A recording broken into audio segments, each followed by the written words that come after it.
Okay, let's read. Don't dip your chips in your drink, Kate. Don't dip your chips in your drink, Kate. Eat your cabbage before it goes cold. Don't wipe your nose on your sleeve, Kate. Why don't you do as you're told? Don't take another potato, just eat what you've got on your plate. Chew your meat, use your fork, sit still and don't talk. Hurry up, we're going to be late. Does your mum tell you off at the table? Well, mine does it day after day. She says I'm rude when I mix up my food, but it tastes so much better that way. When I tell Fred a joke about bogies, Mum shouts, "Go upstairs straight away. Don't you dare to come back to the table till you've got something proper to say." I flop on my bed feeling grumpy. Why is Mum being so mean? So I get out some paper, a pen and some stamps and I write a quick note to the Queen.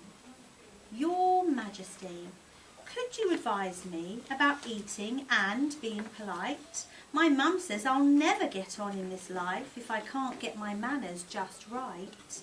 Please help me, I'm getting quite desperate. I really don't know what to do. Perhaps I can visit your palace one day and learn to be posh just like you.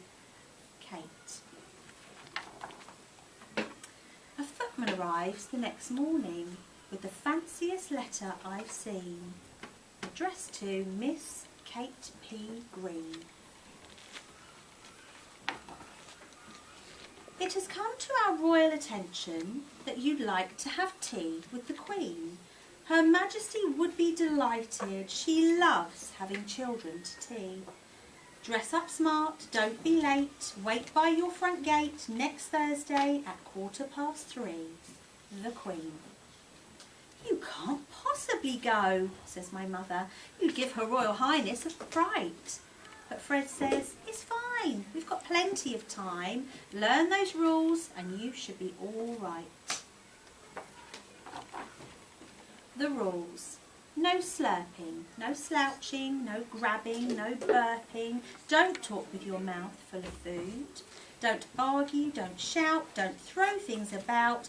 Don't eat with your fingers, it's rude. No yawning, no whining, no spitting, no moaning. Don't gobble down handfuls of peas. Stay at the table till told to get down and always say thank you and please. Next Thursday arrives all too quickly. As a car whisks me off at top speed, I sink into the seat and try to repeat all the rules Fred and I have agreed. What were they? No chewing, no drinking, no talking, no thinking. That cannot be right, I am sure. Eat quickly, eat slowly. Throw jam roly-poly all over the dining room floor. But look! We've arrived at the palace. The Queen pulls me quickly inside. Then she hurries me down to the kitchen and flings the fridge door open wide. Goody, cries the Queen. This looks lovely. And she grabs for a tall wobbly jelly. She gobbles it down, wipes her hands on her gown, then burps and starts rubbing her belly. She piles all the food on the table. Pudding first, says the Queen with a grin.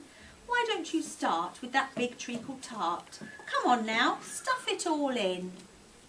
Are you sure that's good manners? I stutter. I keep thinking there's something you've missed. Oh yes, says the Queen. I'll just check the royal rules. And she pulls out a very long list. Manners for Queens, the royal rules. No slurping, no slouching, no grabbing, no burping. Don't talk with your mouth full of food. Don't argue, don't shout, don't throw things about. Don't eat with your fingers, it's rude. No yawning, no whining, no spitting, no moaning. Don't gobble down handfuls of peas. Stay at the table till told to get down and always say thank you and please. Yes, These are the rules we should stick to, but manners are dull, don't you think? Then she loads up her spoon with several dried prunes and fires them into my drink. Before I know what I am doing, I stick my fork into a bun and launch it towards Her Royal Highness. "Forget manners," she cries, "let's have fun." We gobble down handfuls of cherries and spit out the stones far and wide. Then we bite into 3 dozen doughnuts and lick out the jam from inside. We scoff till our tummies are bursting, then flop on the sofa to rest. The Queen says, "That dinner was out of this world. Kate, you are simply the best." So if your family's strict about manners, even though they can see you're not keen, put up a fight, show them who's right, and send them to tea with the Queen.